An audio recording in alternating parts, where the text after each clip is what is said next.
Smartphone layar super lebar 8,7 inch. Ada lagi nih. Balik lagi bersama Bang Tekno, semoga kamu selalu sehat dan banyak rezeki. Di video kali ini Bang Tekno mau bahas smartphone yang layarnya 8,7 inch. Bukan smartphone sih, tablet Galaxy Tab A9. Tablet harga 2 jutaan dari Samsung yang bisa nelpon tanpa loudspeaker. Untuk harga terbarunya sendiri, ini bisa kamu cek ya di link di deskripsi video. Ya sebenarnya ada dua varian ya untuk Samsung Galaxy Tab A9 ini. Yang saya punya ini varian LTE, bisa pakai SIM card 4G, harganya saat video ini dibuat 2,7 juta. Sementara varian satunya lagi, Wi-Fi only, harganya cuma 2,2 jutaan. Dan kalau kamu beli tablet ini, di dalam kotaknya nggak dapet charger adapter ya. Samsung tuh selalu emang konsisten untuk nggak nyediain charger lagi. Kalau ditanya mending Wi-Fi only atau yang 4G kayak yang saya pegang ini, ya tergantung kebutuhan sih. Kalau misalkan kamu lebih sering pakai tablet itu di rumah atau di kantor yang Wi-Fi-nya tuh nggak terputus sama sekali gitu ya, selalu ada jaringan Wi-Fi di mana-mana, ya mendingan beli yang Wi-Fi only. Tapi kalau emang kamu butuh buat mobile secara terpisah dari HP gitu untuk internetnya, ya beli yang kayak saya punya ini, yang LTE. Harganya 2,7 jutaan saat video ini dibuat. Iya, tapi zaman sekarang mendingan beli yang Wi-Fi only sih. Karena kalau buat internet kan kita bisa tethering dari HP. Ya resikonya HP-nya baterai cepat habis. Dan kuotanya juga cepat habis juga. Dan di kelas harganya, tablet itu punya desain yang ramping, tipis, minimalis. Desainnya tuh klasik ya, simple dan ramping dan berasa mewah di tangan karena pakai bahan metal untuk bodinya, bukan bahan plastik. Keren kan dilihatnya? Frame-nya sendiri dibuat datar ya, jadinya tablet ini tuh berkesan kotak dengan sudut di tepian bodinya. Untuk bobotnya sendiri, sekelas tablet ini tuh bener-bener ringan ya, dan kalau dipegang pakai satu tangan gini masih cukup nyaman. Jadi ya bener-bener kayak pegang HP yang layarnya kelebaran kayak gini aja. Beratnya cuma 333 gram dan bodinya ramping cuma 8 mm.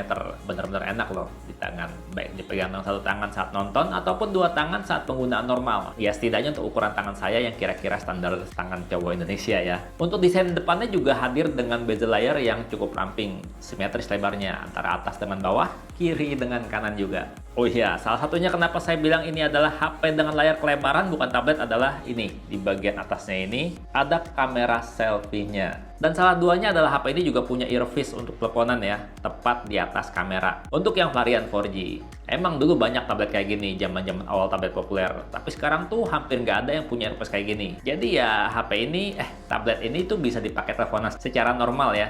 Kayak pakai HP, tanpa perlu fitur speakerphone. Di sisi bawahnya masih disediakan port audio, ada port charger, lubang mic, dan juga speaker. Ini posisi colokan charger sama headset mepet ke tepi gini ya, nggak pas tengah. Tumben nih, Samsung nggak simetris manis kayak gini. Di sisi kanan ada tombol volume, tombol power, dan lubang mic sekunder. Di sisi atas ada grey speaker, dan di sisi kiri ada slot kartu. Dimana kalau beli yang Wi-Fi only isinya cuma slot microSD aja ya. Dan kalau yang kamu beli kayak saya ini, yang versi 4G, isinya slot microSD dan single SIM. Tentu aja lah kartunya ini udah ada pengaman karet untuk mencegah debu dan cairan masuk. Dan kalau kualitas layarnya, ini emang belum 2K apalagi 4K. Masih WXGA aja. Masih belum Full HD. Dan masih 60Hz ya. Tapi karena panelnya TFT dengan kualitas bagus, kualitas visual di mata tuh berasa nyaman dan enak dilihatnya. Kalau lihat jarak deket gini, terus kita tegesin banget gitu, berasa pixelatnya. Tapi kalau kita lihat dengan jarak normal kayak gini, ini layarnya cakep sih, bening, mantep. Pokoknya layar Samsung tuh, gurih. Layarnya ini juga udah bisa mengenali 10 sentuhan bersamaan dan punya respon layar yang sangat baik menurut saya ya. Karena selama saya pakai buat multitasking maupun main game nggak pernah merasa yang namanya delay touch sama sekali. Sementara untuk kualitas suaranya di kelas harga 2 juta, ini tablet punya suara yang bagus banget sih. Walaupun masih dual speaker aja. Karena udah ada teknologi Dolby Atmos untuk pengalaman suara yang berasa sauron banget ya kalau pakai earphone. Kalau pakai speaker tablet langsung juga suaranya berasa gurih. Walaupun masih dual speaker, belum quad speaker, posisi speakernya itu di atas kanan dan di bawah kanan ya. Jadinya kalau dipegang kayak gini tuh bener-bener sempurna posisinya. Nggak ketutup sama tangan pada saat dipegang gini. Dan kualitas suaranya juga berasa detail dan jernih walaupun disetel dalam volume maksimal. Dan ada dikit berasa tebal bassnya.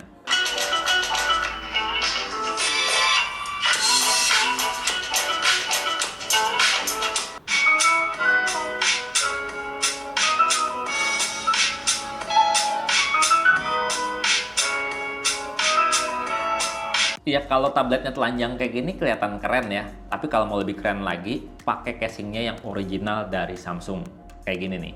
Desain bookcase-nya tuh punya warna dual tone ya, dengan warna berbeda bagian luar dan bagian dalam. Cakep banget kalau menurut saya. Agak mahal sih, sekitar 400 ribuan, tapi kualitasnya tentu bagus dari cover-cover flip yang harganya cuma 100-200 ribuan. Dan covernya ini dilengkapi magnet ya, untuk mode standing. Jadi saat dilipat, posisi covernya kayak gini. Jadi tabletnya tuh bisa kita posisikan portrait ataupun landscape. Bisa horizontal ataupun vertikal. Sayang aja, tabletnya belum support smart case. Jadi kalau ditutup tuh nggak auto lock ya, kita mesti tekan tombol power biar untuk mengunci layarnya. Untuk keamanan biometrik ya, pada umumnya kayak tablet lainnya, ini tuh belum ada sensor sidik jari. Jadi masih menggunakan pengenalan wajah aja. Dan untuk sensor-sensor dasar juga termasuk lengkap yang bikin pemakaian sehari-hari itu jadi nyaman. Kayak sensor cahaya untuk mengatur kecerahan layar otomatis ada. Punya sensor magnetik juga untuk fitur kompas. Dan untuk gyroscope belum ada ya. Sensor yang jarang dipakai sih kalau untuk tablet. Jadi bukan masalah menurut saya. Kalau mau jadi tablet ini jadi peta online juga udah enak ya, karena GPS itu cukup cepat dan akurat buat baca lokasi kita. Ditambah udah ada fitur kompas, jadi kita bisa tahu kita lagi menghadap arah mana di peta saat kita pakai tablet ini. Untuk performanya sendiri, ini udah berasa ngebut ya, karena pakai prosesor yang cukup kencang dan irit daya. Ya, prosesor kelas harga 2 jutaan lah. Bukannya istimewa, tapi udah cukup banget. Samsung Galaxy Tab A9 ini mengandalkan Helio G99 dengan 4 GB RAM untuk performanya, di mana storage-nya sendiri masih 64 GB internal storage. Dan RAM-nya ini udah bisa kita tambah ya dengan virtual RAM hingga 4 GB. Jadi untuk performa baik multitasking maupun main game ini udah cukup banget. Waktu dipakai buat main game ya, buat Mobile Legends sendiri, HP ini tuh bisa dengan settingan grafis ultra dan frame rate super. Udah saya coba pakai settingan grafis dan frame rate maksimal, tapi tetap aja ya kalau dipakai main stabilnya di 60 fps, nggak bisa lebih. Padahal frame rate-nya tuh udah super ya, tapi ini beneran sih dipakai buat main tuh, buat push rank enak banget. Buat main game PUBG Mobile juga udah asik ya, walaupun terlalu besar dan kurang nyaman. Ini faktor kebiasaan aja kali ya. Tablet ini tuh bisa main di grafis mode ultra, balance ultra, dan HD high. Dan yang kamu lihat ini adalah grafis balance ultra, lancar stabil loh di 40 fps. Jadi selama main tuh udah nyaman banget. Ya cuma karena agak gede aja ukurannya, jadinya tuh berasa kurang nyaman. Faktor kebiasaan sih, ntar kalau udah terbiasa juga nyaman. Cuma sayangnya ya, untuk kelas tablet ini tuh baterainya berasa pelit sih kalau menurut saya. Masa layarnya yang udah 8,7 inch ini baterainya cuma dikasih 5100 mAh aja. Kalah loh sama HP yang harganya 1,7 jutaan gitu. Itu ada yang baterainya 6000 mAh bahkan 7000 mAh gitu. Tapi uniknya baterainya awet loh. Karena waktu saya coba dalam ruangan dan pakai internet wifi, buka YouTube 1 jam tuh cuma habis 1%. Dipakai buat TikTokan sejam baterainya cuma habis 8%. Dan buat main game Mobile Legends sejam baterainya cuma habis 16%. Ini konsumsi daya baterainya tuh bener-bener mirip-mirip kayak HP-HP dengan ukuran layar biasa yang 6,5 inch, 6,6 inch. Padahal ini HP layarnya 8,7 inch. Menarik sih.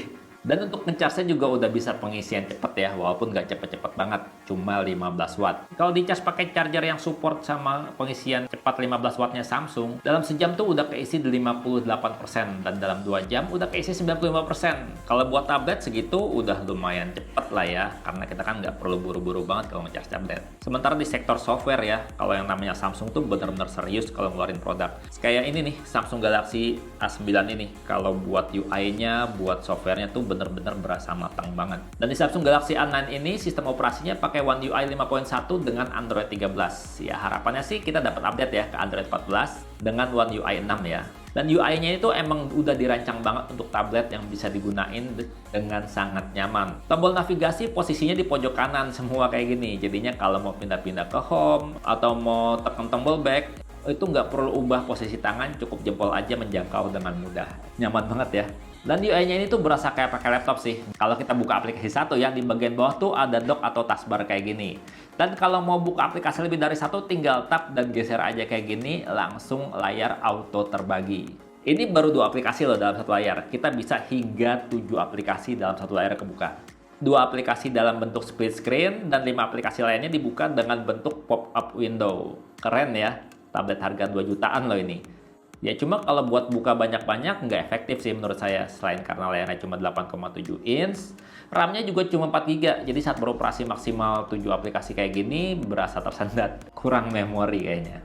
Intinya UI dari Galaxy Tab A9 ini tuh bener-bener nyaman banget ya, baik buat hiburan maupun buat kerjaan. Dan kalau buat sektor kameranya, kamera depannya cuma sekedar ada dengan resolusi 2 megapiksel, yang emang bukan dirancang untuk foto-foto selfie, tapi buat meeting online.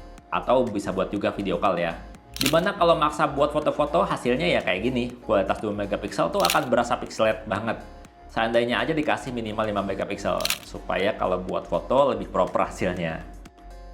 Dan kalau kamera belakangnya ini 8 megapiksel autofocus dengan bukaan 2.0, nggak dilengkapi dengan LED flash. Ya karena ini emang nggak dirancang buat fotografi ya. Agak aneh aja sih kalau ngeliat orang foto-foto, apalagi rekam konser pakai tablet gitu ya, sampai diangkat-angkat kayak gini. Yang ada ditimpuk dari belakang karena ngalangin kali ya. Dan gini nih, kualitas foto-foto untuk kamera utamanya menurut saya tuh udah cukup banget. Bukan untuk mengabadikan momen ya, tapi lebih ke foto-foto dokumen atau foto-foto barang. Karena kalau foto-foto momen sehari-hari kan kita pastinya pakai HP. Nah, ini dia contoh hasil perekaman video pakai kamera depannya dengan kualitas HD 30 fps di 720p aja dia maksimal, nggak bisa lebih. Dan ini kondisinya di kondisi dalam ruangan ya, di kamar dengan lampu penerangan kamar biasa. Kualitasnya kayak gini, kamu bisa lihat ya kalau warna tuh agak pucat gitu. Dan karena dia kameranya di sebelah kiri, jadinya ini sebenarnya tablet ada di tengah ya, tapi karena ada di sebelah kiri jadinya saya tuh agak tergeser gitu, dan saya harus ngelihat.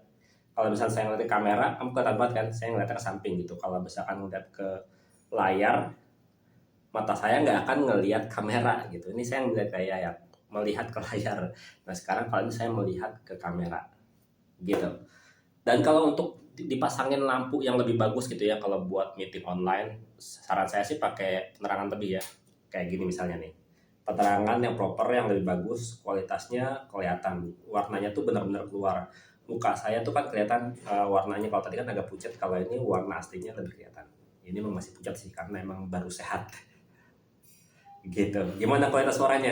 Di sini ini studio nggak saya tutup pintunya, jadi suara-suara dari luar tuh kedengeran banget sebenarnya harusnya. Tapi kalau di sini kualitas suaranya kayak gimana? Kalau perekaman video pakai kamera belakang dijamin gak stabil ya, jadi nggak perlu jalan jauh-jauh, di sini aja bisa kamu lihat nih kualitas perekaman videonya kayak gimana. Untuk pindah-pindah fokus sendiri dia udah cukup ini ya, otomatis ya, nggak perlu di tap tuh, langsung otomatis berpindah.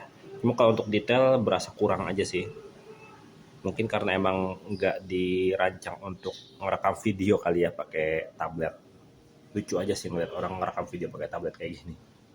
Oh iya, buat kamu yang penasaran kalau HP ini dipakai buat Zoom meeting, bisa ganti background apa enggak? Waktu saya cobain sih, belum ada ya settingan buat ganti background. Ya buat kamu yang cari tablet buat hiburan, buat kerja ringan, ini sih tepat banget ya jadi pilihan. Apalagi kalau misalkan kamu suka sharing sama anak gitu ya. Ini beneran aman. Beneran enak, beneran nyaman di hati karena ada fitur Samsung Kids yang bikin kita tuh nggak perlu was-was untuk kasih tablet ke anak kecil. Karena anak-anak nggak akan bisa buka yang selain aplikasi yang ada di mode anak tersebut. Terus juga kita bisa atur waktu penggunaan tablet untuk anak secara otomatis. Ya intinya sih di kelas harga 2 jutaan buat tablet ini recommended banget buat dibeli. Selama saya pakai tuh nyaman banget. Ya masalahnya cuma di kamera depannya aja sih. Seandainya 5 megapiksel aja ini udah berasa wah banget. Dan segitu aja videonya, semoga bermanfaat. Bang Nanto pamit, sampai jumpa di video berikutnya. Bye-bye. Bisa jadi HP utama nih. Halo. Gede banget.